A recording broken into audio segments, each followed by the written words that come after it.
Bonjour à toutes et à tous, bonjour à vous qui êtes en ligne également pour cette deuxième partie de cet après-midi consacrée à la Syrie. Donc après le panorama de la première séance, l'enchaînement se fait très naturellement sur la question de la reconstruction, puisqu'on a intitulé cette séance « Une série à reconstruire ». Alors je dois préciser tout de suite que nous faisons aussi cette rencontre en partenariat avec la revue Moyen-Orient, qui vient de consacrer son dernier numéro à la Syrie. Donc c'est un partenariat que nous avons traditionnellement avec la revue Moyen-Orient, et lorsque nous avons eu l'intention de faire cette séance sur la Syrie, naturellement nous sommes tournés vers la revue Moyen-Orient, et c'est d'ailleurs grâce à la revue que nous avons nos deux invités cet après-midi qui ont contribué à ce numéro. Et c'est ainsi qu'on a eu l'idée de leur proposer de venir. Et je veux d'abord tout de suite les remercier parce que tous les deux viennent, l'un de Lyon, l'autre de Bruxelles, qui ont donc accepté de faire le déplacement pour venir parler cet après-midi. Donc merci, parce que ça demande beaucoup de temps. Je sais ce que c'est de prendre le train et en ce moment c'est toujours un peu galère. Donc merci beaucoup en tous les cas d'avoir fait cela et de venir nous rejoindre. Alors, il va y avoir beaucoup de choses à dire sur l'économie syrienne. On a commencé à l'évoquer tout à l'heure. Donc, je vais donner la parole dans un premier temps à Akram Kashi, qui est à l'université, qui est d'abord docteur en sciences politiques, qui est à l'université Lumière Lyon 2, qui est un spécialiste de la Syrie, lui-même syrien. Et qui travaille donc évidemment sur ce pays. Et donc, dans un premier temps, puisque nous avons quand même de nombreuses questions qui se posent sur l'état du pays, mais avant, peut-être faire un tableau de ce qu'était la Syrie avant la chute du régime, puisque là, on a parlé tout à l'heure d'une situation de la Syrie extrêmement difficile actuellement, mais ça s'inscrit dans une histoire. Tout n'a pas commencé en décembre 2024, et donc il me paraît important quand même de dessiner un peu l'état de la Syrie avant la chute du régime, et pour comprendre aussi pourquoi la situation est aussi difficile, puisque juste 2-3 chiffres pour planter le décor. 80% de la population vit sous le seuil de pauvreté, un PIB qui est passé de 61,3 milliards de dollars en 2010 à 19,9 milliards de dollars en 2023, donc vous voyez une chute quand même sensible, un coût de la reconstruction qui est évalué entre 300 et 500 milliards de dollars. Donc ces chiffres quand même donnent le vertige déjà sur la situation. Donc dans un premier temps, peut-être revenir sur ce qu'était la Syrie avant la chute du régime et comment on est arrivé aussi à cette situation. Tout d'abord, merci beaucoup pour l'invitation. Et justement, la question économique, elle est présente. On a vu dans le premier panel sur la politique, ça a débordé sur la question économique. Donc pour moi, ils sont extrêmement liés, qu'on appelle l'économie politique. Ce qui nous arrive aujourd'hui pour comprendre la situation en Syrie, elle est inédite. La première fois, c'est un groupe issu de Jihad international qui arrive au pouvoir. Mon papier, il avait un but de comprendre plutôt la structure du régime dans son longue histoire, du début des années 60, et comprendre les dynamiques et le processus qui ont conduit à cette catastrophe. L'économie, bien sûr, elle est présente, aussi le rapport entre les régimes et rapport avec l'État et l'économie. D'abord, les années 70, 60, qui étaient marquées par l'arrivée d'un parti populiste, le PAF, le BAS. Son doctrine, le panarabisme, était basé sur une forme de socialisme. Et le groupe qui est arrivé était de périphérie, c'est souvent des paysans. C'est pour ça Hanna Batato dit, et à juste titre, Hafez al-Assad c'était le premier paysan qui arrive au pouvoir en Syrie. Ça colore un peu ce qu'on pourrait aussi trouver, une dynamique de centre-périphérie avec le Jourdanie aujourd'hui. C'est ce parallèle-là que je vais essayer de mettre en lumière. Donc l'instrument massif qui a été utilisé ces années-là, c'est la nationalisation. C'est un instrument pour la redistribution, notamment la réforme agraire, qui était la plus importante. J'ai écouté pour préparer l'intervention hier le ministre de l'Agriculture en Syrie, où le présentateur, je cite, lui dit quelle est la réforme par excellence que vous avez envie de le faire. Il répond, écoutez, en Syrie, il y a eu une catastrophe, je cite, c'était la réforme agraire, je vais le remettre à plat. Donc là, on est face à une improvisation sur le plateau de télé qui rebouleverse complètement la dynamique et la logique. Donc ces années-là, un parti unique par la Constitution, il donne un pouvoir absolu, un système présidentiel, mais il a surtout ce que j'appellerais les trois monopoles. Monopole de la violence, celle de Max Weber, mais surtout économique et idéologique. Économique parce qu'il y a la rente, en redistribution, hein. On grandit l'appareil étatique, c'est une façon de faire le lien entre l'armée, par exemple, il passe de 60 000 à 300 000. Donc ça, c'est une façon aussi en redistribution. Et l'idéologie, c'est l'article numéro 8. C'est un seul parti unique qui contrôle le pays. D'ailleurs, les manifestants de 2011, ils ont demandé l'abolition de l'article numéro 8. La chute du mur de Berlin, le bloc soviétique s'effondre. Il n'y a plus de soutien à Bachar Hafez al-Assad père, ni politique, ni économique, les armements, etc. On a cru à l'époque qu'elle allait être dans la logique d'effet dominant, celle de Ceausescu, de Tito, il va tomber. L'ouverture économique, donc, les années 90, sauvée aussi par une alliance de rejoindre la coalition pour libérer le Koweït. Donc, à ce moment, Assad, il va élaborer ce qu'on appelle la rente géopolitique. Pour la petite histoire, la Syrie, les 2 fois qu'il a eu un taux de croissance très important, en 73, parce qu'elle faisait la guerre contre, la guerre de 73, et qui était dans une vision, une première ligne contre Israël. Donc on a eu un taux de croissance qui a frôlé les 10%, 9 à 10. Et les années 90, où la Syrie elle a rejoint la coalition, et à nouveau, la rente géopolitique a permis à Hafez al-Assad à l'époque de ne pas négocier notamment l'espace de démocratisation à cause de la rente. On arrive à la période de Bachar al-Assad, où là il y a une rupture de contrat. J'appellerai pas une rupture de contrat social, parce qu'il n'y avait pas un contrat social, mais pour la métaphore, qu'il y avait quand même une éducation très peu chère, accès à la santé, et Bachar al-Assad, par l'application d'une politique néolibérale, je ne sais pas pourquoi il allait appliquer à la lettre la recommandation de l'FMI, sans aucun contrepartie. C'est celle qu'on trouve des consensus de Washington, hein, le néolibéralisme, ça veut dire réduire la taille de l'État, d'arrêt de subventions, et c'est une politique qui a conduit à une catastrophe, et on a déjà vu un frémisse de mouvement en 2008, de certaines grèves, de certains mouvements sociaux, notamment suite des décrets d'arrêt de subvention de pétrole et de mazout. Le prix a flambé, etc. Ni ce qui m'intéresse, il est passé à la Syrie sur la doctrine d'un capitalisme étatique de son père à une forme de néo-patrimonial, c'est-à-dire la taille autour du président, il s'est rétréci. On a ses cousins, la famille proche de son épouse, etc. Ça donnait cette façon de faire la politique avec un système néolibéral en rupture qui a conduit en 2011 très vite à des manifestations. Mais la Syrie, depuis 2011, un changement de troisième élite politique, hein, donc en 70, c'est une alliance entre l'État et les commerçants, on appelle militaro-économique. Celle de Bachar al-Assad, elle est vraiment patrimoniale, mais néo-patrimoniale, parce qu'elle a l'air moderne. Et en 2011, on rentre dans l'économie de guerre. C'est ce que j'essaie d'expliquer. On a encore, Joulani, il a l'héritage de l'économie de guerre. Qu'est-ce que c'est l'économie de guerre? Par définition, la guerre civile, elle met à la fin à 3 monopoles que je citais tout à l'heure. C'est-à-dire, il n'y a pas que l'État qui a la violence, il y a des groupes armés. On a pratiquement compté 1200 groupes armés. Ça montre aussi la fragmentation des pays. Hein. Chaque bloc, chaque pays, chaque ville, chaque région. La deuxième monopole est cassée, il n'y a pas encore qu'une économie gérée par l'État, dirigée, planifiée. Maintenant, on a des sources qui viennent de checkpoints, de fragmentation, de trafic d'armes, de captagones. L'État devient elle-même un cartel, même un État-milice, elle comporte comme des milices. Et il n'y a plus du tout une seule idéologie, parce qu'on a maintenant l'émergence du djihadisme et d'autres idéologies démocratiques ou autres. Cette fragmentation, il faut souligner,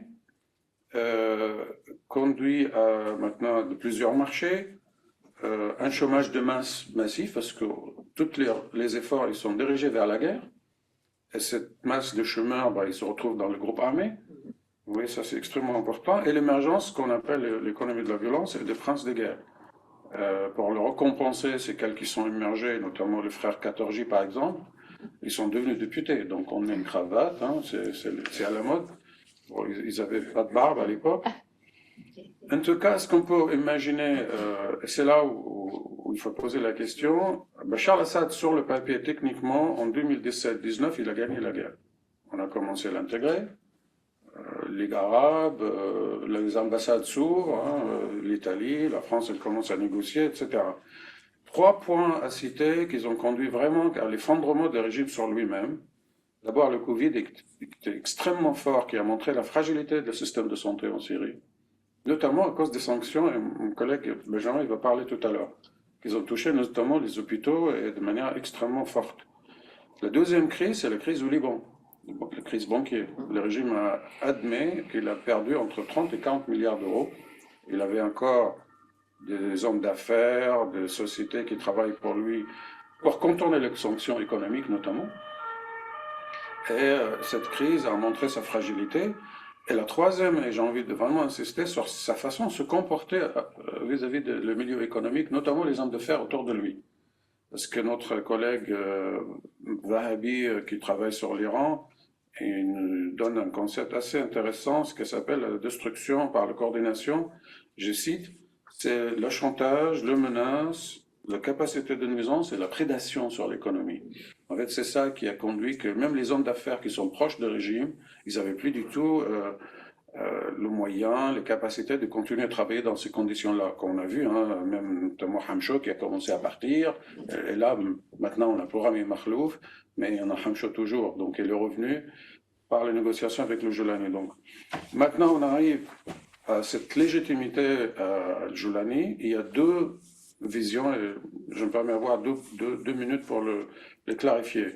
C'est le débat actuel pour la légitimité, comme j'en ai dit tout à l'heure, ils ont tenté de faire des élections, dialogue national, mais les deux logiques qui se frontent qui sont les suivantes. La première qui dit qu'il a la légitimité révolutionnaire, son ministre de l'information et de la propagande aujourd'hui, qui a écrit un article, qui est devenu ministre d'ailleurs tout de suite suite à ça, en le donnant, Joulani est la suite de la révolution syrienne, c'est la logique.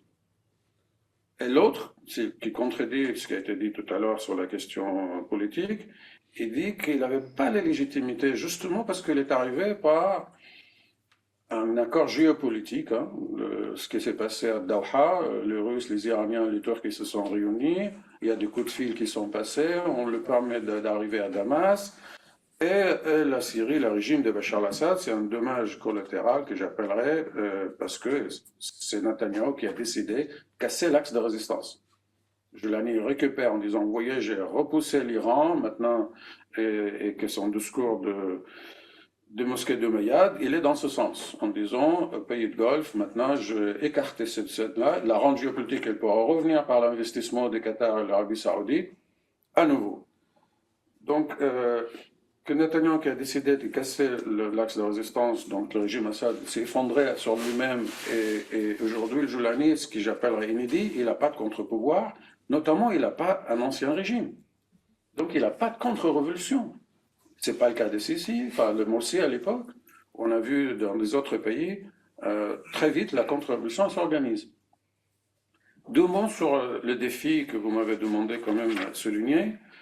Ce qu'on peut retrouver, pour résumer ou j'anticipe ma conclusion, le régime de Joulani reproduit les institutions de l'ancien régime. Il est patrimonial, parce qu'il nomme son frère sans aucun poste clair et officiel. On ne sait pas si son frère est le vice-président ou un premier ministre. Son bras droit, Abou Mari l'Australien, je ne sais pas ce qu'il fait, mais il récupère énormément de milliards et de beaucoup de millions en négociation avec l'ancien régime, certains pays. Pour un fonds souverain, le régime a signé. Un fonds souverain, c'est extraordinaire comme concept, parce qu'on peut le trouver uniquement en Norvège et l'Arabie Saoudite et la Chine. Hein. C'est un fonds souverain, on sait comment ça fonctionne. Mais là, c'est un mot qui a été un sandouk siyadi, un fonds souverain. Mais c'est le Chara qui gère, c'est lié vraiment à la présidence.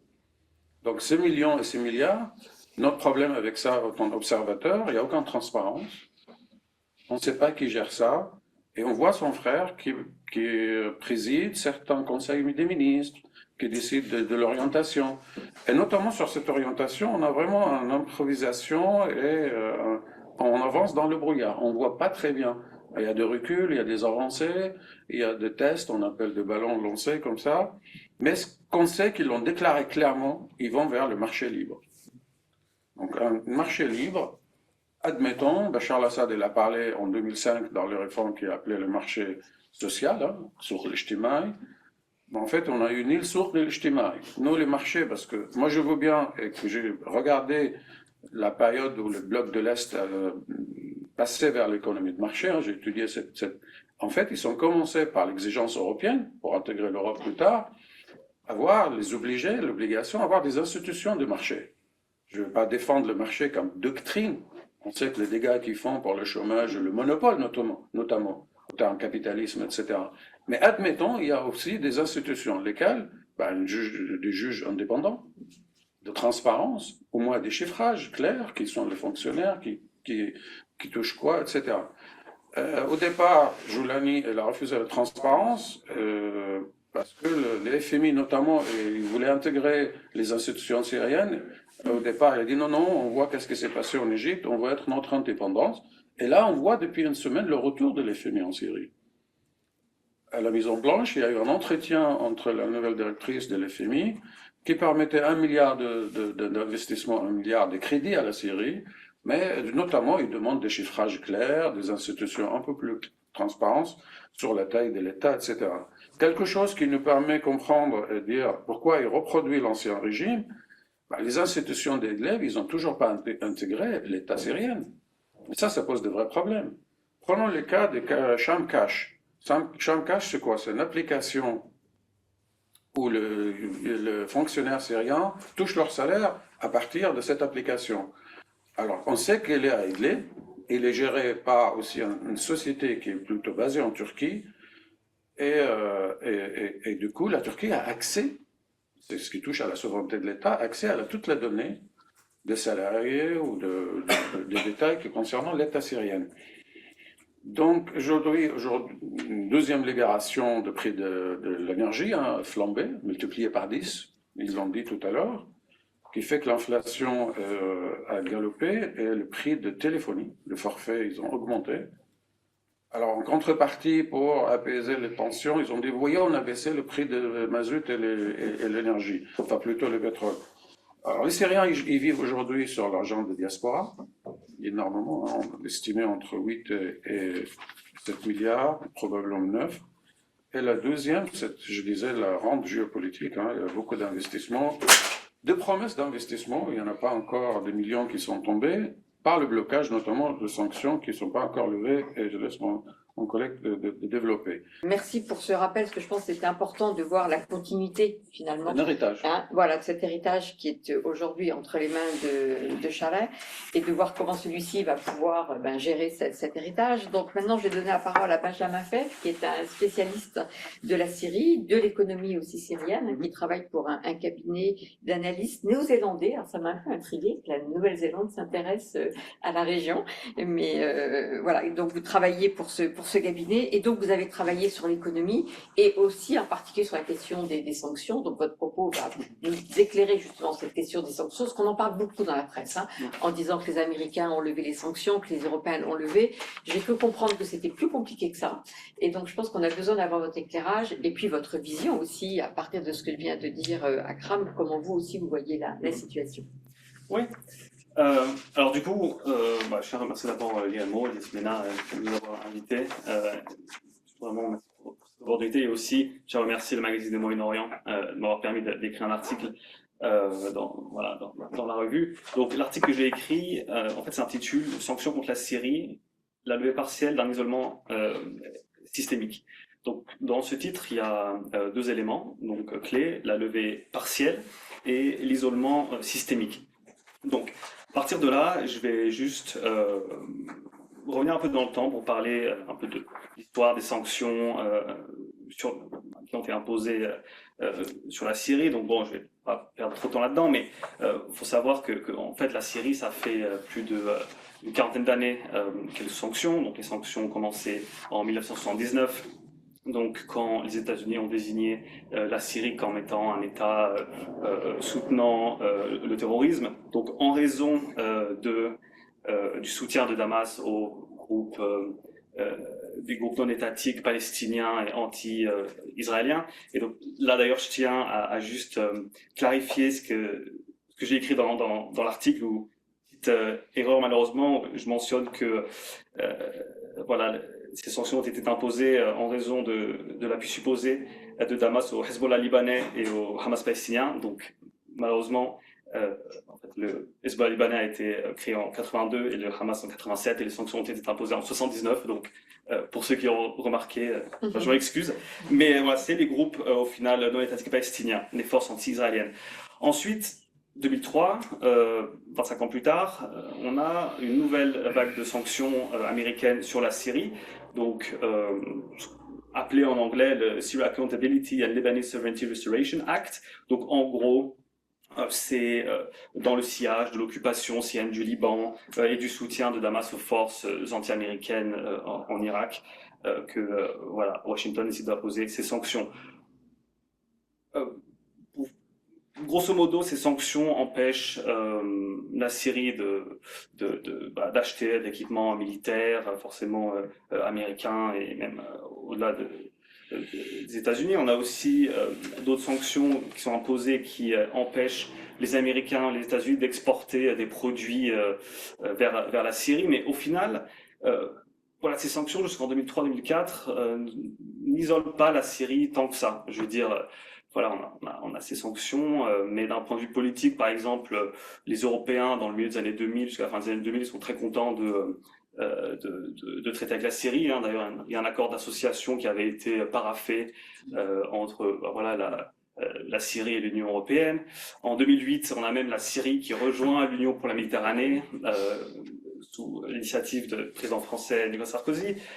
Donc voilà, d'un point de vue politique, la Syrie n'est pas isolée. Et même d'un point de vue économique, finalement, même si les Américains ont imposé ces sanctions, on voit que jusqu'en 2010, la Syrie commerce quand même pas mal avec les États-Unis. On a un commerce bilatéral qui atteint près de 900 millions de dollars, donc bilatéral syro-américain, avec même une balance qui est assez égale, hein, avec la Syrie qui accuse un déficit de seulement 75 millions de dollars. Donc au final, pas vraiment d'isolement systémique. Et donc, tout bascule forcément en 2011-2012. Donc ça, c'est le premier tournant. Donc on a voilà, la répression brutale des manifestations en Syrie, comme on le sait. Et donc là, les Américains, les Européens décident d'imposer des sanctions beaucoup plus larges sur la Syrie. Donc la Banque centrale de Syrie est sanctionnée. Les Européens décident de sanctionner aussi le secteur énergétique syrien, donc plus d'exportation de pétrole syrien vers l'Europe. Et la Syrie exportait 95% de son pétrole vers l'Union européenne. Donc c'était l'équivalent de 4 à 5 milliards de dollars de revenus par an. Donc c'est absolument conséquent. Et au final, on arrive à voilà, une dégradation de l'environnement économique, politique en Syrie. Donc voilà, les sanctions ont vraiment, je dirais, impacté dans un premier temps l'économie syrienne de manière assez importante. Mais jusqu'à là, au final, je pense que c'est plus l'impact de la guerre, donc la dégradation de l'environnement à cause de la guerre, de la corruption, qui vraiment impacte l'économie plus que les sanctions. Parce que même si on parle du pétrole, par exemple, ok, dans un premier temps, la Syrie ne peut plus exporter de pétrole en Europe, mais assez rapidement, en 2012-2013, le gouvernement syrien perd le contrôle des champs pétrolifères, donc au final, sanction ou pas, ça ne change pas grand-chose. Et puis il faut aussi savoir que la Syrie n'était pas sous embargo, on ne parle pas de l'Irak. Il y avait encore moyen de commercer avec la Syrie en 2012, 2013, 2014, 2015. Je veux dire, tout le monde pouvait faire ça, c'était un peu compliqué. Puis bon, il y avait la guerre, mais au final, ça allait encore.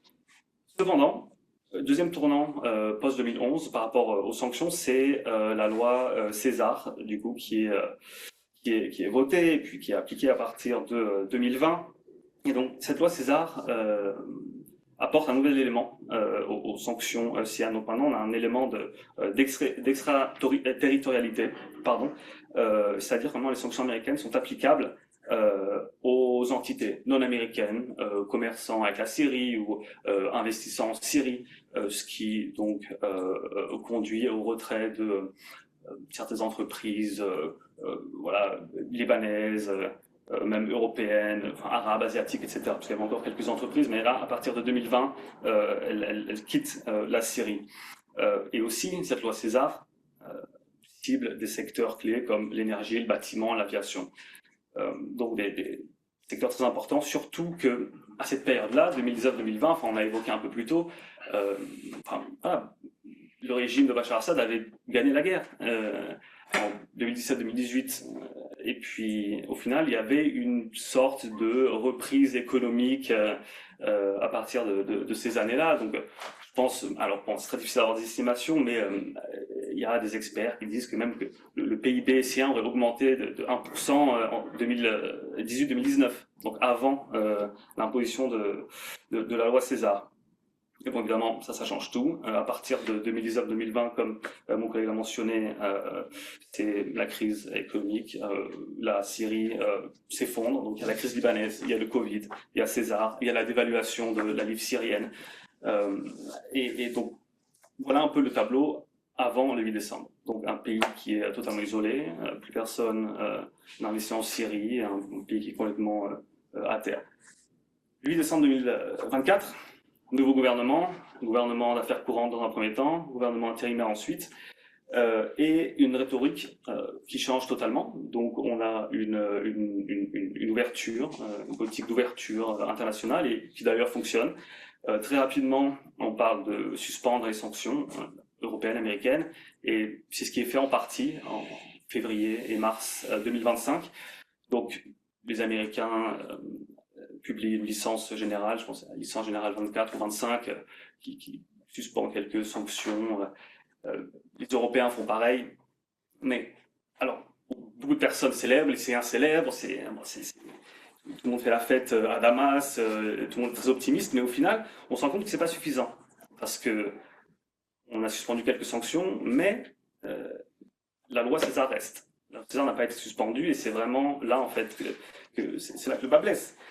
Donc, après la suspension initiale en février-mars, directement les pays du Golfe sont positionnés pour financer les salaires des employés de la fonction publique, pour financer des importations de pétrole, de gaz, etc. Mais alors que c'était évidemment autorisé par la suspension initiale des sanctions, sauf qu'en fait, ça ne s'est même pas matérialisé parce que ces suspensions américaines étaient très peu clair et au final il fallait quand même une autorisation de la part du gouvernement américain. Enfin, c'était au final très politique, donc cette suspension. Ensuite, on arrive donc là au mois de mai, et là, tournant encore une fois très important, c'est la suspension de la loi César. Donc le président américain a le pouvoir de suspendre la loi César pour une période de 180 jours, renouvelable. Donc en mai, c'est ce qui se passe. Encore une fois, à Damas, c'est la fête. Les gens sortent dans la rue, célèbrent. Il y a même des portraits de Donald Trump qui sont affichés partout à Damas. Enfin, on remercie le président américain, les États-Unis, etc. Enfin, c'est vraiment fou, en fait. C'est presque devenu aussi populaire qu'Ahmed El-Shara, finalement. Mais on se rend compte que, encore une fois, ça marche toujours pas. Voilà, César a été suspendu, alors on se dit bon, maintenant c'est bon, ça va redémarrer. Donc ça c'était en mai, donc c'était un peu plus de 6 mois. Là, la loi César a été de nouveau, enfin la suspension a été reconduite, encore 6 mois là, il y a quelques jours, mais ça marche toujours pas. Alors, pourquoi? Ça c'est une question, la question à laquelle je me suis penché, là ça fait depuis la chute du régime de Bachar Assad que je travaille pas mal sur les sanctions et notamment le secteur bancaire.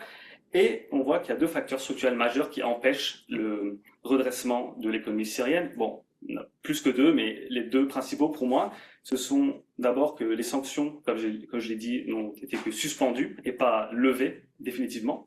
En tout cas, pas la loi César. Et on a toujours le problème, enfin, l'héritage des sanctions pour le secteur bancaire qui est finalement isolé.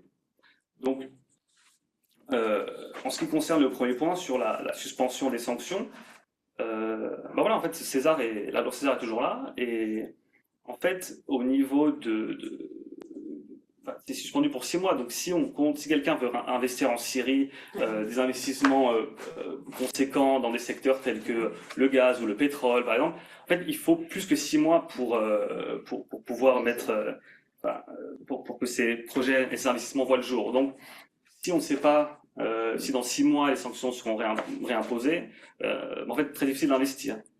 Et puis, on a parlé de ça un peu plus tôt aussi, mais la politique, disons, du président américain Donald Trump est relativement dynamique, ce qui fait que c'est très difficile de prévoir ce qui peut se passer par rapport à cette loi César. Est-ce que dans 6 mois, il va décider de reconduire la suspension? Est-ce qu'il va ne pas la reconduire? Donc, très difficile d'investir. Alors aujourd'hui, il y a un élan en faveur de la levée définitive de la loi César qui se dessine. Donc ça se passe au Congrès américain parce que c'est une loi, donc c'est pas Trump qui peut décider d'abroger la loi. C'est pas aussi simple que ça. C'est le Congrès. Donc là récemment, il y a une loi au sein du Sénat qui est passée. Donc voilà, il y a eu un premier vote. Donc pour l'instant, ça a l'air plus ou moins positif pour la levée définitive de la César. Il faut encore quelques semaines et quelques mois pour que cette loi soit discutée dans différents comités du Congrès américain. Et ce qui va être intéressant de voir, c'est quelles sont les conditions de la levée de cette loi César. Donc, il y a 2 approches aujourd'hui qui se dessinent également. C'est la levée inconditionnelle. Donc, il y a une sénatrice américaine qui a amendé la loi et qui explique qu'il faudrait lever les sanctions de manière inconditionnelle parce que ces sanctions, cette loi a été imposée sur le régime de Bachar Assad et qu'au final, Ahmed el-Shara, Jolani, HTS n'ont rien à voir avec ça. Ensuite, il y a une autre approche pour la levée de la loi César, c'est celle des garanties de paix, d'un accord avec Israël, la protection des minorités, la démocratie, etc. Alors, je pense que ces conditions ne sont pas forcément très controversées parce que, alors, bon, mis à part la protection des minorités, je pense que c'est plus ou moins ce qui se passe aujourd'hui. On a des garanties de paix qui sont données un peu, en tout cas aux partenaires régionaux. On a la démocratie, entre guillemets aussi, on essaie de donner des garanties à ce niveau-là aussi. Enfin, il y a eu les élections, qu'on le veuille ou non, elles sont plutôt bien passées. Je pense que le résultat est plutôt positif et même si on dit que si certains disent que voilà, c'est un parlement qui a été nommé par Shara, on voit quand même que les représentants d'Idlib, il y en a certains d'entre eux qui sont des fervents opposants à Ahmed el-Shara. Ce ne sont pas que des pro-Shara qui ont été élus. Il y a des gens de tous les backgrounds qui ont été élus. Donc voilà, ça c'est le premier facteur et je finis rapidement pour le deuxième facteur structurel qui empêche un peu la reprise économique en Syrie, c'est le secteur bancaire. Et j'ai beaucoup travaillé là-dessus, et en fait, on se rend compte que le secteur bancaire syrien, à cause des sanctions, s'est retrouvé totalement isolé, parce que forcément, depuis plus d'une dizaine d'années, et ça a commencé même avant la loi César, en fait, plus personne n'a vraiment décidé de traiter avec le secteur bancaire syrien, parce que trop de problèmes au niveau des sanctions d'abord initiales, et ensuite, on a eu le développement du terrorisme en Syrie, donc là des sanctions aussi sur tout plein de sanctions onusiennes, etc. Donc les banques syriennes se sont retrouvées isolées, les banques internationales ont coupé leur lien de correspondance avec les banques syriennes, ce qui fait qu'il est devenu très difficile d'envoyer de l'argent en Syrie. Bon, il y en a qui ont dit que la Syrie a été déconnectée de SWIFT. Bon, c'est pas très très précis. De facto, la Syrie a été déconnectée de SWIFT parce que c'était devenu très difficile pour les banques syriennes de traiter avec le dollar américain à cause des sanctions, mais au final, il y a quand même 4 banques syriennes qui utilisaient SWIFT de manière très régulière pour tout ce qui était transfert de fonds humanitaires, donc voilà, SWIFT. Mais le problème, c'est que vu qu'il y a eu cette déconnexion depuis une dizaine d'années, c'est très difficile de reconnecter en fait les banques syriennes aux banques international parce que en fait, le système bancaire syrien et la Syrie d'une manière plus générale, en fait, sont un peu des boîtes noires. Personne ne sait vraiment ce qui se passe au sein du secteur bancaire syrien aujourd'hui. Parce que cet isolement du secteur bancaire syrien a mené à, en fait, des retards assez sévères en tout ce qui est conformité avec le blanchiment d'argent, la lutte contre le blanchiment d'argent, la lutte contre le financement du terrorisme.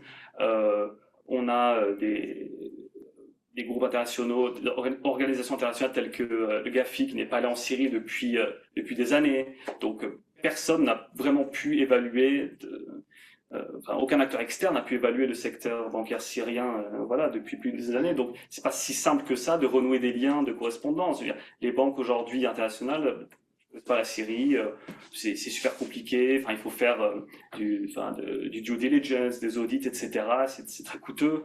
Et au final, il n'y a pas d'attrait financier en Syrie. Enfin, je veux dire, on parle d'une reconstruction de plusieurs voilà, centaines de milliards, mais bon, je veux dire, ça s'est pas encore matérialisé. Donc les banques, en fait, bon, elles attendent qu'il y ait un enjeu financier, mais il n'y en a pas. Alors on pourrait parler des banques allemandes et de la diaspora syrienne, et ok, ça fait quelques milliards comme il a été dit, mais pour des banques, des 4, 5, 6, 7 milliards, c'est pas grand chose, quoi. Surtout que on sait que les banques européennes ont malheureusement été sanctionnées pour avoir violé les sanctions syriennes, entre autres. Ils ont payé plusieurs centaines de millions de dollars d'amende. Donc au final, le risque, c'est voilà, de payer des amendes si jamais on viole les sanctions. Donc voilà, et forcément, la déconnexion du système bancaire syrien empêche tout financement de la reconstruction. Et on peut en parler un peu plus tard. Oui. Merci beaucoup. Alors justement, on va maintenant parler avec ce tableau qui a été décrit, la situation économique et de la question des sanctions. On voit bien effectivement que simplement déclarer la levée des sanctions ne suffit pas à faire redémarrer l'économie avec tous les obstacles dont vous avez parlé. Donc pour vous maintenant, dans ce contexte-là, quels sont les défis et comment la Syrie, surtout ce régime, peut relever les défis qui se posent à elle? Alors, le défi, mais je veux juste rebondir, la question de sanctions, il faisait débat au sein de l'opposition syrienne depuis 2011. Moi, j'en faisais partie de plusieurs réunions qu'ils ont eues à Paris, hein, même à Genève, à Stockholm, où on poussait dans l'autre sens, en disant attention, nos amis syriens dans l'opposition qui veulent. Nous, on était aussi dans l'opposition, pour être clair. Je ne pouvais pas rentrer en Syrie et il faut souligner. Mais sauf, on pensait que les sanctions, ils vont tomber plutôt sur la population qui vont souffrir. Et on a pris l'exemple de l'Irak entre 2080, après la guerre de Koweït, toutes les décennies des années 90. En 2003, l'Irak a été libéré. On leur disait, les sanctions, ils étaient levées finalement en 2010. Ça a pris du temps. Et on leur disait, prenez les risques. Le régime, il va se renforcer, c'est pas lui qui va être touché, c'est plutôt la population. Et souffrir à ce point-là, on tombe dans ce qu'on appelle à l'époque en Irak l'économie du cannibalisme. Les gens, il faut trouver des solutions pour leurs enfants et vivre. Et en fait, ça laisse une population à genoux, et ils sont prêts à accepter toute solution. C'est ce qu'on veut les Syriens aujourd'hui. Malheureusement, les sanctions, c'était vraiment un grand débat vif, et que j'en fais partie des gens qui l'ont complètement supposé. C'est pas où qu'ils ont tombé le régime, et ils peuvent pas nous dire aujourd'hui, finalement, vous voyez, le régime est tombé. On voit que le contexte géopolitique, notamment ce que je disais tout à l'heure sur l'intervention israélienne pour casser l'axe de résistance. Admettons. Le deuxième point, qui est encore le plus important, qui est en lien avec ce que je veux dire sur le défi.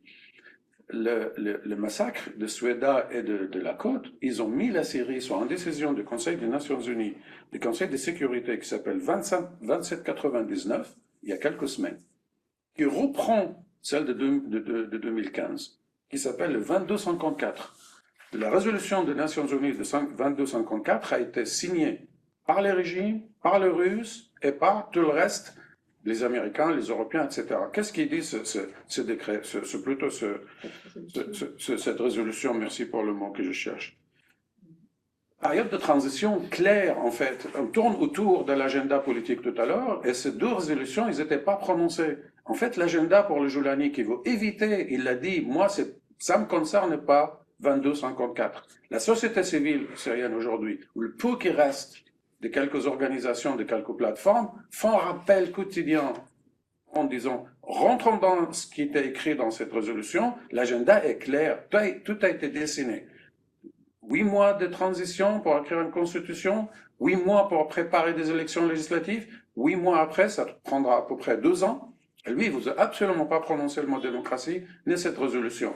Ce qui a conduit les deux massacres, on est sur le banc, ce qu'on appelle l'article numéro 7. Ça veut dire la résolution nouvelle, qui est depuis un mois le 27/99, qui reprend celle qui était ancienne, j'espère que mes propos sont clairs, qui a mis la Syrie sur l'article numéro 7, qui n'était pas le cas le 22/54. Qu'est-ce qu'il a nouveauté? Qu'est-ce qu'il propose cet article numéro 7? Maintenant, les Nations Unies, sur 6 mois, observent le Joulani, notamment sur la question de droit, de liberté et d'avancer dans cette protection des minorités.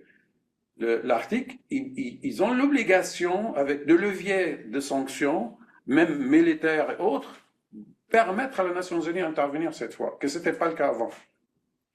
Est-ce que c'est une bonne nouvelle? C'est une bonne nouvelle pour les minorités, parce que maintenant c'est clair.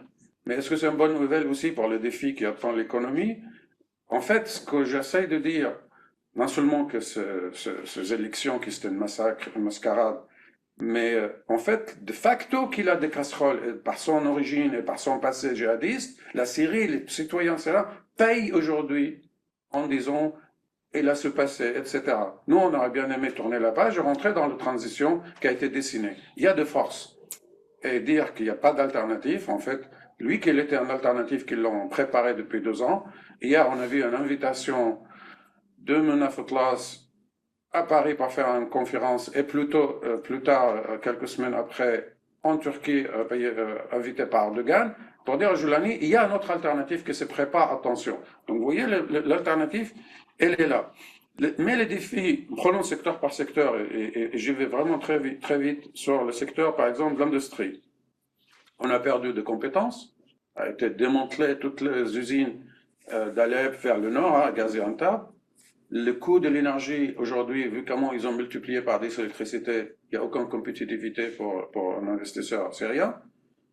L'agriculture, il y a un vrai problème environnemental et de pollution. Des questions de stress hydrique. La façon dont on a sorti le pétrole était complètement artisanal. Ça pollue. En fait, il y a une vraie catastrophe écologique qu'on n'en parle pas. Pour l'éducation, en 2 mots, j'ai vu le chiffre, 4 millions d'enfants syriens pour un pays qui avait éradiqué complètement la question de l'alphabétisme. Les enfants, ils vont plus à l'école. Je pensais que le chiffre était entre 2 millions et 3 millions, on est à 4 millions. Ça prépare l'avenir assez triste pour dire comment ils vont faire. Ils ne s'investissent pas dans la reconstruction des écoles ni des hôpitaux. Ils vont vers le commerce international, d'affichage, de contrats signés, mais c'est de promesses, c'est pas de vrais contrats. Il y a très peu de retombées. De réunifier en fait tout ce qui a été fragmenté. Le marché, par exemple. Si on prend les 4 zones, vers le Kurde, le Nord, qui est géré aussi pas par le Joulani directement. Bon, on a Idlib, mais on a aussi un gouvernement de transition. Il y a l'opposition qui gère le Nord. Il y a aussi le Sud, il y a aussi c'est la côte. Ils ont déjà, depuis 10 ans, créé un tissu qui est en lien avec leur localité. Soit avec le nord de Gaziantep, soit avec les Kurdes, de l'autre côté des Kurdistan. Donc, vous voyez, il faut réunifier ça, où les gens, ils ont plutôt tourné vers plutôt une économie, j'appellerais familiale, de petite production, et avec un tissage qui ne prenne plus en compte la complicité de l'économie syrienne et cette de compléter des autres produits qui viennent d'ailleurs. Le Syrie utile, hein, le blé, le coton, et le pétrole, et pour la côte aussi, accès à d'autres produits. Tout ça, c'est un défi énorme. Je vois pas une doctrine, que j'appelle un programme clair, un cadre clair de loi qui donne une visibilité pour les hommes d'affaires ou pour l'économie de manière générale. Je vois pas, je vois juste des improvisations et d'affichage surtout international. Comme je disais tout à l'heure, pour où la légitimité vient de l'extérieur. on les voit très peu. Le ministre Chibani, il est tout le temps dans l'avion en disant qu'il est dans plein de forums. Et ce qu'on attend, c'est plutôt d'en retomber vers les citoyens. Merci beaucoup. Alors, est-ce que vous partagez cette vision et du coup, est-ce que c'est beaucoup des gages donnés à l'extérieur, mais que se passe-t-il en interne? Et avec une autre question, alors on a parlé du rôle des hommes d'affaires que certains... Alors moi j'avais lu que Chala, dont le frère était proche des Émirats, et donc c'était lui qui faisait la liaison avec les hommes d'affaires syriens pour mobiliser l'argent disponible à mettre dans l'économie du pays. Et comment tout cela se passe? Est-ce que c'est une réalité? Est-ce que ce sont que des propos? Voilà. Qu'est-ce qu'on peut dire de tout cela? Alors, en ce qui concerne l'affichage à l'étranger, alors je pense que ça c'est une obligation pour le gouvernement syrien aujourd'hui, les autorités syriennes ou le régime syrien, peu importe comment on veut les nommer, mais parce qu'au final il n'y a pas de ressources en Syrie. Les Syriens ne peuvent pas reconstruire leur pays par eux-mêmes. Il va avoir besoin de financement étranger, de soutien, enfin de dons, de prêts, d'investissements étrangers. Il faut aussi la levée des sanctions. Donc je pense que c'est vraiment obligatoire pour le gouvernement syrien de se positionner de la manière dont il se positionne aujourd'hui vis-à-vis de l'étranger.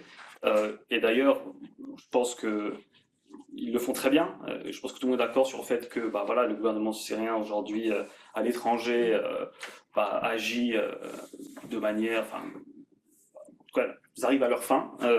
Ils ont rencontré voilà, Donald Trump. Enfin, Ahmed Shah était à Washington, il était à Paris, il est allé à Moscou. Enfin, je veux dire, pareil, il y a Chibani qui était en Chine, si je ne me trompe pas. Donc, on voit que le gouvernement syrien aujourd'hui arrive à parler à tout le monde, essayer de parler à tout le monde, parce qu'ils ont besoin de tout le monde, en fait.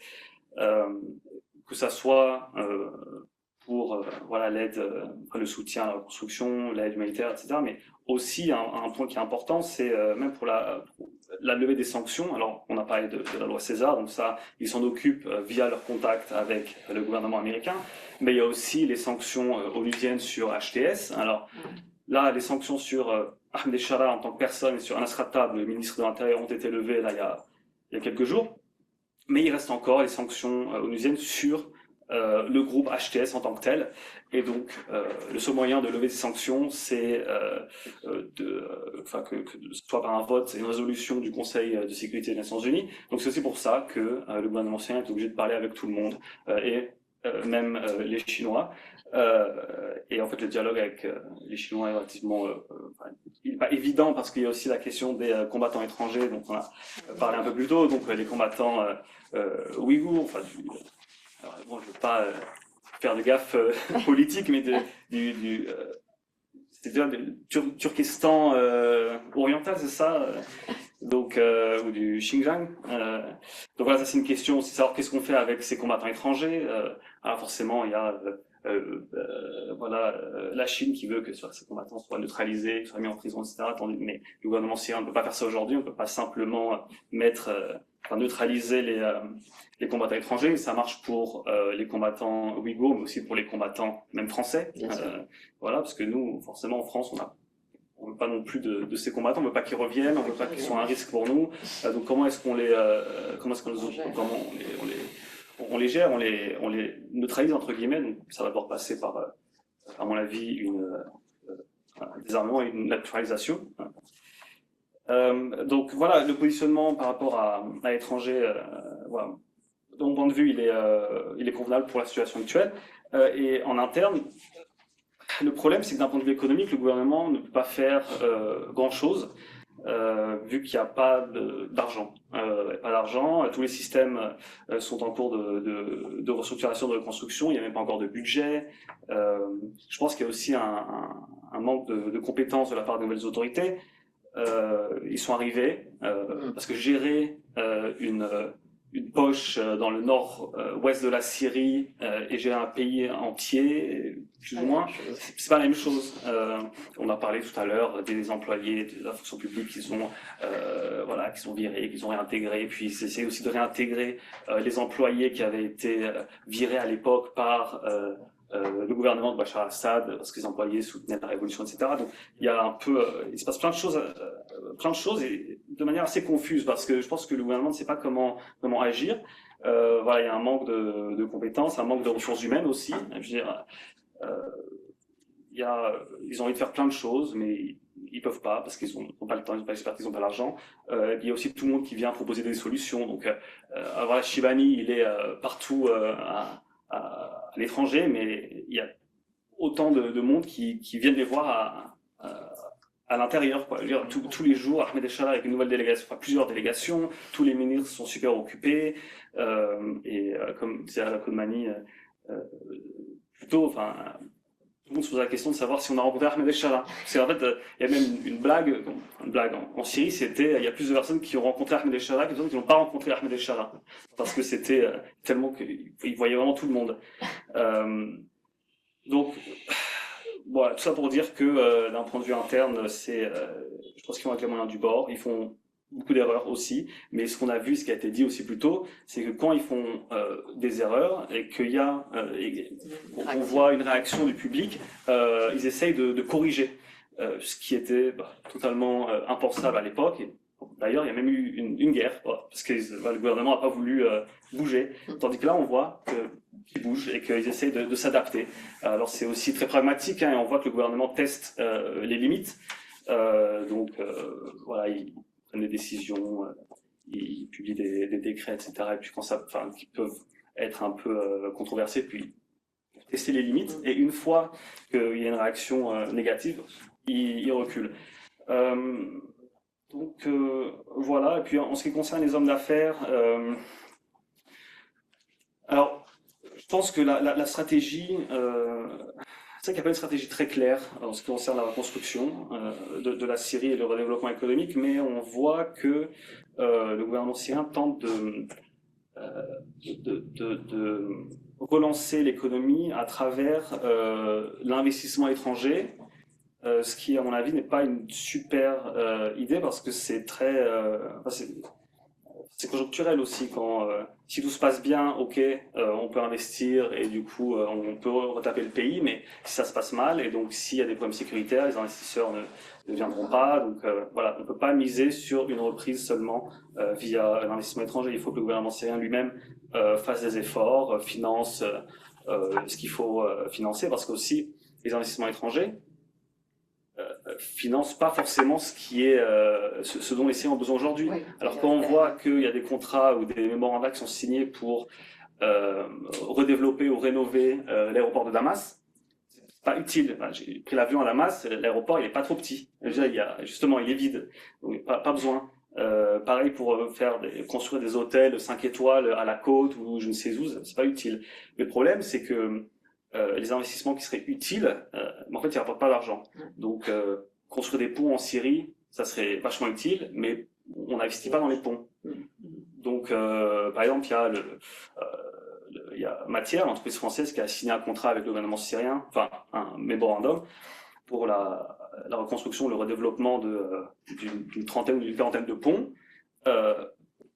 Qui finance ça? Matière ne va pas financer sa propre construction, enfin la reconstruction des ponts, parce que c'est pas un investissement. On s'attend pas à ce que Matière mette des péages sur les ponts. Non. Donc il faut que ce soit le gouvernement syrien. Le gouvernement syrien n'a pas l'argent pour faire ça, donc il faut aller chercher à l'étranger. Et donc c'est assez. Mais sans ça, où il peut mobiliser les hommes d'affaires syriens qui ont de l'argent, non?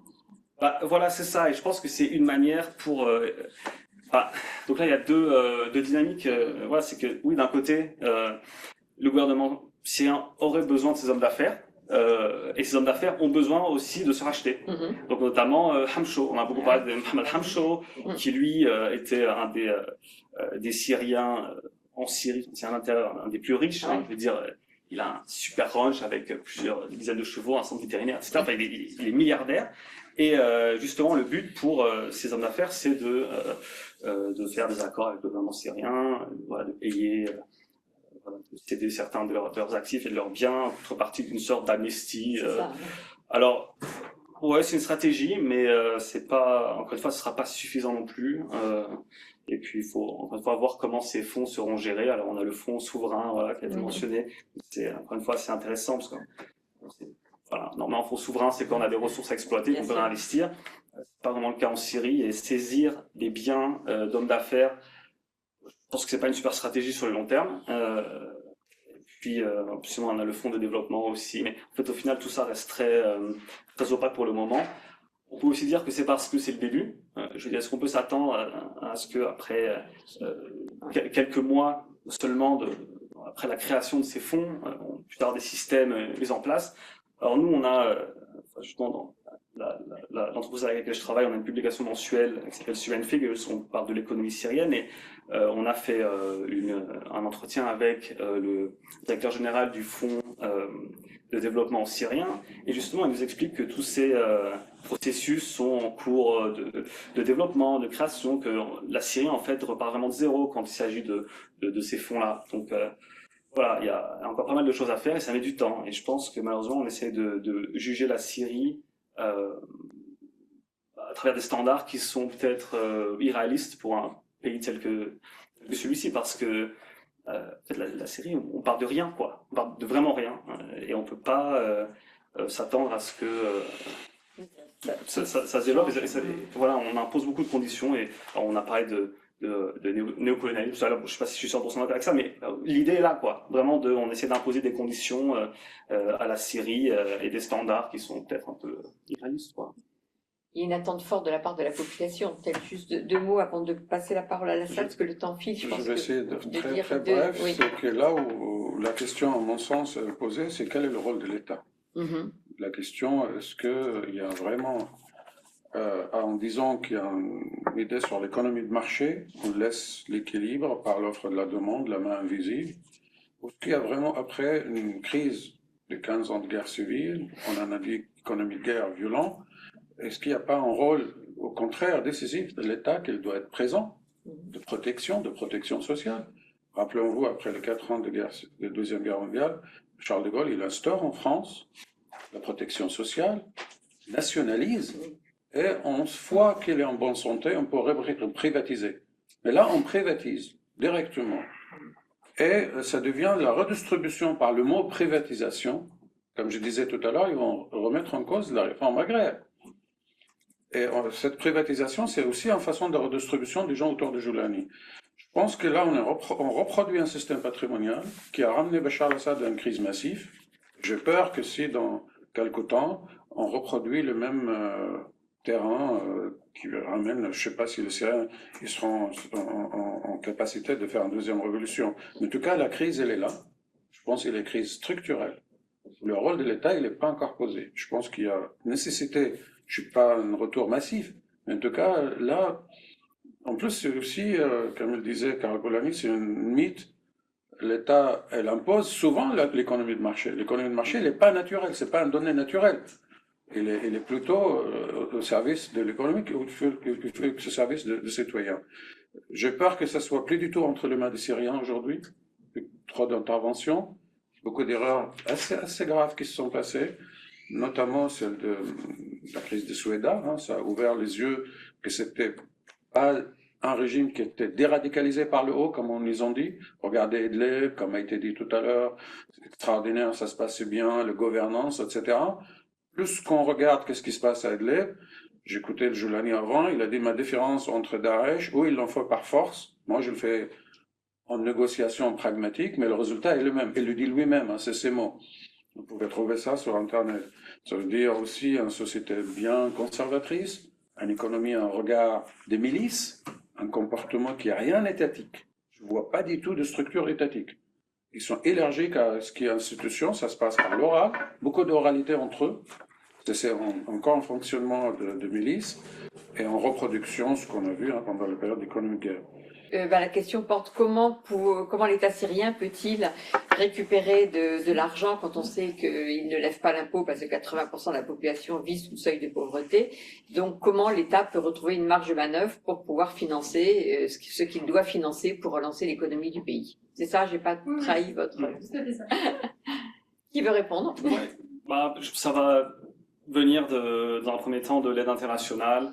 Et je pense aussi qu'à un moment donné, l'État syrien va devoir emprunter de l'argent, mais c'est quelque chose sur lequel vraiment le gouvernement n'est pas encore sûr, je veux dire, au niveau de l'emprunt. Les autorités ont dit qu'ils n'emprunteraient pas d'argent, qu'ils ne dépendent que des dons. Alors bon, je pense que c'est pas très réaliste. à mon avis, ça va être très difficile pour le gouvernement syrien de financer quoi que ce soit sans emprunter. Les dons, bon, bah ça, je pense que ce sera pas suffisant non plus pour refinancer pour financer la reconstruction. Donc, j'ai l'impression, et ce qui fait un peu peur aujourd'hui, c'est qu'on part sur un modèle qui peut être similaire à ce qu'il y avait à Idlib, où c'est que l'État délègue tout ce qui est services sociaux, provision de services sociaux, etc., aux organisations internationales, à l'aide, voilà, aux organisations humanitaires, etc. Donc c'était vraiment ce qu'il y avait à Idlib. À Idlib, il y avait un gouvernement, donc le gouvernement du salut, qui s'occupait de fonctions régaliennes, disons, mais en ce qui concerne les services sociaux, bah, c'était les ONG, l'aide internationale. Donc j'ai peur que on parte sur le même modèle aujourd'hui. En ce qui concerne l'impôt, donc ça c'est assez intéressant parce que récemment il y a un nouveau projet de loi, projet de décret, de loi, parce que bon, il n'y a pas encore de parlement, par rapport au nouveau système de taxation. Et là on voit encore une fois, un peu ce que je disais tout à l'heure, que le gouvernement syrien mise pas sur une reprise économique par l'investissement étranger. Et donc, le nouveau système de taxation est extrêmement... en fait, les taux d'imposition sont très faibles pour l'impôt sur le revenu des... Voilà. C'est impôt sur le revenu des individus, c'est quelque chose comme 6% à partir de 50 millions de livres syriennes. Quelque chose comme ça. Mais bon, ce qui exclut plus de 90% de la population, mais 90% de la population vit sous le seuil de pauvreté. Et au-dessus de ce seuil de 50 millions ou 60 millions de livres syriennes, on passe de 6% à 8%. Donc le taux marge d'imposition maximum en Syrie sera à 8%, ce qui est très faible. Hein. Nous, en France, on est bien plus que ça. Et puis, pour les sociétés, c'est pareil. Pour les sociétés, c'est entre 10 et 15% en fonction du secteur. Donc, les secteurs dits stratégiques sont imposés à hauteur de... les revenus des entreprises dans les secteurs stratégiques sont imposés à hauteur de 10%, 15% dans les autres secteurs. Il y a même certains secteurs qui vont être totalement exemptés d'impôts, donc tout ce qui est les revenus du capital, notamment, exemptés, transfert de capitaux aussi. Et ce qui fait que ces taux-là sont, si on exclut le Golfe où c'est 0%, sont les plus faibles de la région. Donc voilà, taux d'imposition en Syrie, si ce projet de loi passe, après c'est un projet de loi qui a pas simplement été décidé par Ahmed El Shara ou le ministre des Finances. Ça a été un projet, ce sont deux projets de loi d'ailleurs, parce qu'il y a pour les individus et les entreprises, qui ont été soumis disons, aux hommes d'affaires, enfin au public, et donc le public et les hommes d'affaires ont eu l'opportunité de commenter, d'amender un peu cette loi. Donc voilà, au niveau des revenus de l'État. Juste un mot, là où je montre le paradoxe et la contradiction de la politique de Joulani. Je continue de l'appeler Joulani. Il libère l'importation avec la Turquie. C'est exactement ce qu'il a fait Bachar al-Assad en 2006 et il paye le prix. 3 milliards d'euros, l'échange bénéficiaire pour la Turquie à l'époque. Je m'explique. À l'époque, le marché syrien qui a été inondé par des produits turcs a fait fermer énormément de petites manufactures, de textiles, de tissus, des chaussures à Alep. Et aujourd'hui, Joulani il libère encore plus les taxes douanières. Donc, il prive l'État de recettes, en fait. On a 3 milliards d'euros de voitures utilisées, enfin, deuxième main de marché de voitures, qui sont entrées en Syrie depuis qu'elle était arrivée au pouvoir. Ni les routes, ni l'essence, ni le prix permet d'avoir autant de voitures arrivent en Syrie. Je ne vois pas qui a profité. Est-ce que quelqu'un autour de lui comme à l'époque de Bachar al-Assad, a soufflé l'idée en disant qu'on va faire de l'argent? Donc vous voyez ce genre de choses. Donc d'abord, il prive lui-même de recettes. La deuxième, qui est injuste, et un impôt qui est payé par tous les Syriens, c'est le TVA à la consommation. Donc le pauvre, il le paye, mais les riches, de milliardaires aussi, ils sont trop touchés par la guerre, parce qu'ils sont enrichis notamment grâce à ce qu'on appelle l'économie de guerre, hein, de tout trafic, et ils ne payent pas. Donc d'abord, il faut un appareil. C'est la réforme. Moi, je pense, quand j'ai étudié l'économie en 90. Déjà à l'époque, on parle de nécessité de réforme de le système de taxation, parce qu'on a besoin d'un cadre compétent.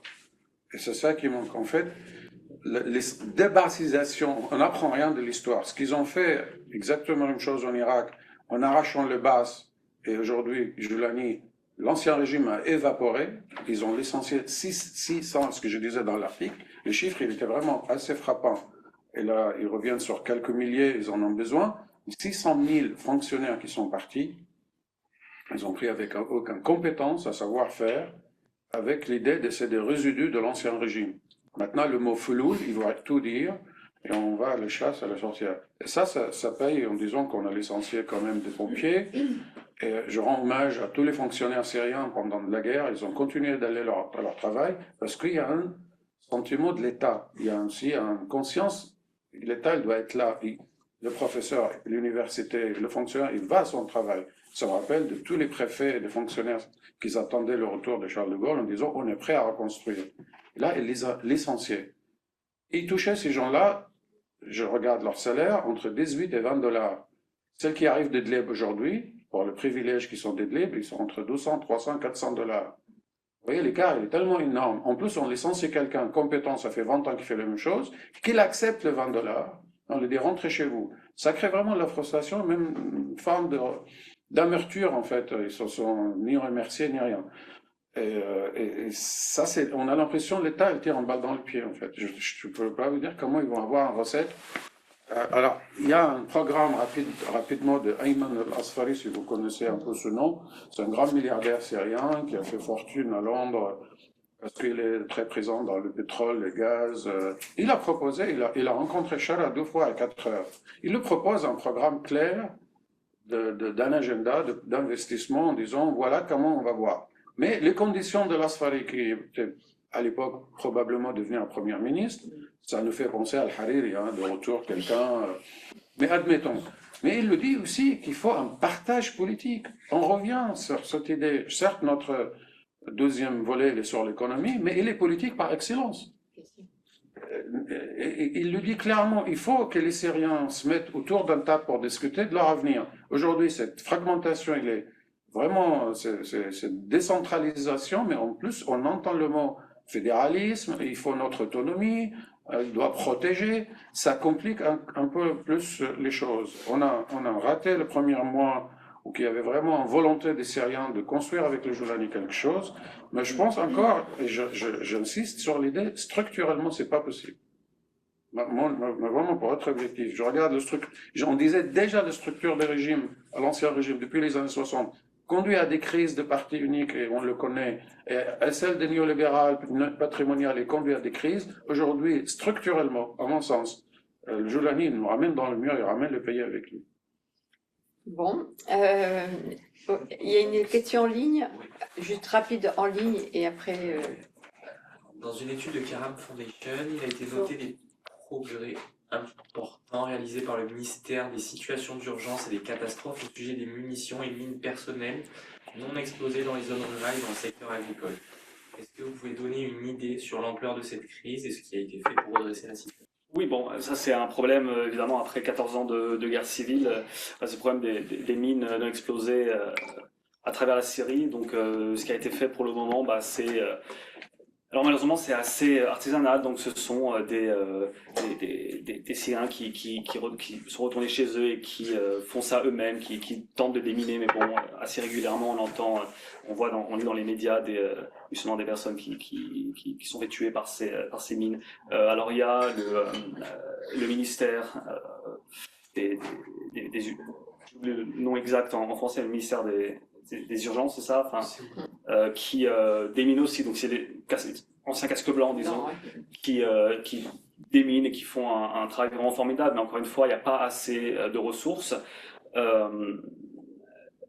Et là, je pense que c'est assez intéressant parce que c'est un point sur lequel la communauté internationale pourrait aider. Il y a beaucoup d'organisations internationales qui font ce travail-là de déminage, et je pense que c'est quelque chose que l'Union européenne pourrait financer, la France pourrait financer, qui a un impact vraiment concret sur la vie des Syriens, parce qu'au final, les Syriens ne peuvent pas rentrer chez eux, parce qu'il y a des mines partout, surtout au niveau des anciennes lignes de front. Donc voilà, c'est extrêmement dangereux. Et je pense qu'on peut faire beaucoup plus à ce niveau-là, mais malheureusement, manque de ressources. Ah oui, je voulais vous demander si vous vouliez bien développer la place des pays du Golfe dans la consolidation de la Syrie de HTC, parce que vous avez mentionné cette rencontre à Doha.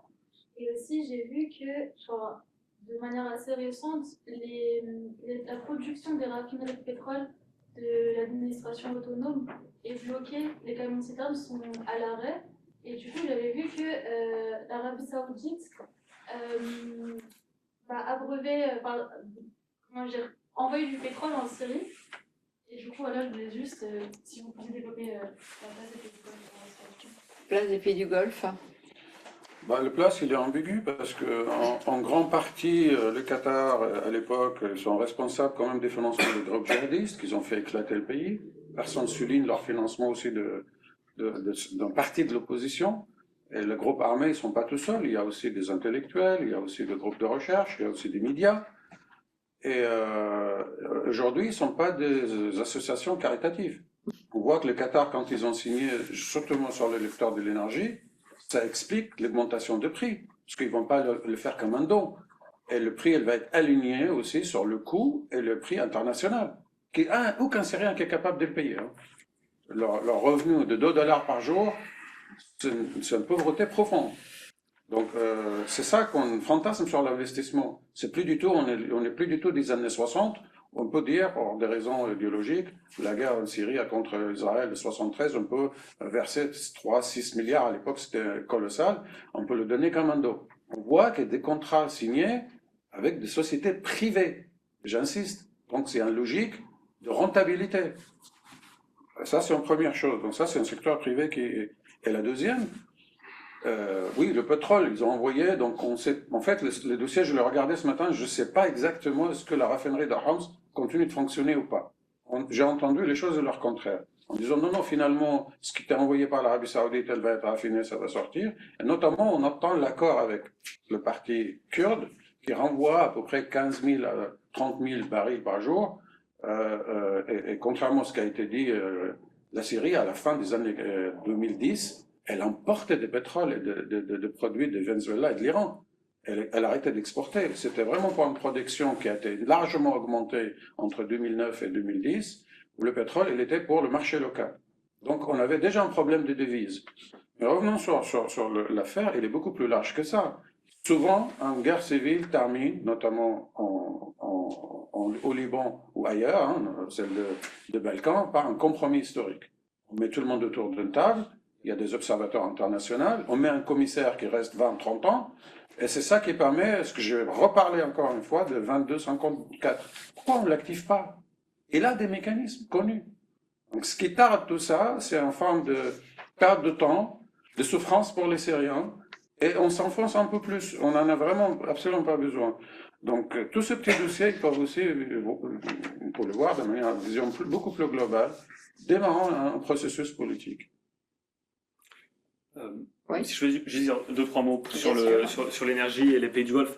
Alors aujourd'hui, oui, ce sont le Qatar, c'est notamment le Qatar qui envoie du gaz en Syrie, enfin qui finance en fait le gaz qui est exporté vers la Syrie, notamment depuis l'Azerbaïdjan. Donc il y a la pipeline entre Kilis en Turquie et Alep qui a été finalisée, construite là en mars-avril 2025. Et donc, via cette pipeline, l'Azerbaïdjan envoie du gaz en Syrie qui est financé par le Qatar. Donc ça, c'est financement à hauteur de 500 millions par an. Pour l'instant, c'est sous forme d'aide ou de dons. Mais la question, c'est de savoir combien de temps est-ce que ça va durer. Et ensuite, qu'est-ce qui va se passer? Parce que le Qatar va pas financer ce gaz. Même, ils ont des problèmes financiers d'abord. On n'est pas à l'abri d'une crise aussi. Oui, évidemment. Donc voilà, qu'est-ce qui se passe une fois que le Qatar décide de faire payer le gaz ou décide de ne plus financer le gaz? Ça, c'est un problème. En ce qui concerne l'Arabie Saoudite, oui, ils ont envoyé une cargaison de pétrole là il y a quelques jours, donc qui est arrivé dans le port de Banias. Donc voilà, la Syrie est extrêmement dépendante des capitales du Golfe parce qu'il n'y a pas encore eu d'accord avec l'administration autonome, les forces démocratiques syriennes, les Kurdes, etc. Et il faut savoir que la majeure partie des réserves de pétrole en Syrie sont dans l'est de la Syrie, donc dans les zones contrôlées par les Kurdes. En ce qui concerne le gaz, une bonne partie se situe dans le désert autour de Palmyre, donc le désert de Hama Homs. Donc, Pour le gaz, c'est voilà, c'est un peu moins un problème, même si malheureusement la production actuelle n'est pas suffisante pour pouvoir alimenter toutes les stations, voilà, toutes les centrales énergétiques, d'où les importations depuis l'Azerbaïdjan. En tous les cas, un grand merci à tous les deux d'avoir apporté votre éclairage. J'espère que vous voyez un peu plus clair à la fin de cet après-midi sur les défis qui se posent à la Syrie. Vous voyez bien qu'il va falloir recommencer à en parler parce qu'on a beaucoup plus de questions que véritablement de réponses. Mais c'est ça l'intérêt aussi de cette séance, c'est d'avoir lancé tout un tas d'idées et qui mériteront en tous les cas d'être traitées à nouveau dans les mois à venir. Et donc, nous organiserons évidemment une autre séance et pour parler aussi de la Syrie dans son environnement régional, parce que là aussi, il y a des sujets qu'on n'a pas eu le temps d'aborder. Donc, un grand merci pour votre présence, à vous aussi qui êtes en ligne et à bientôt.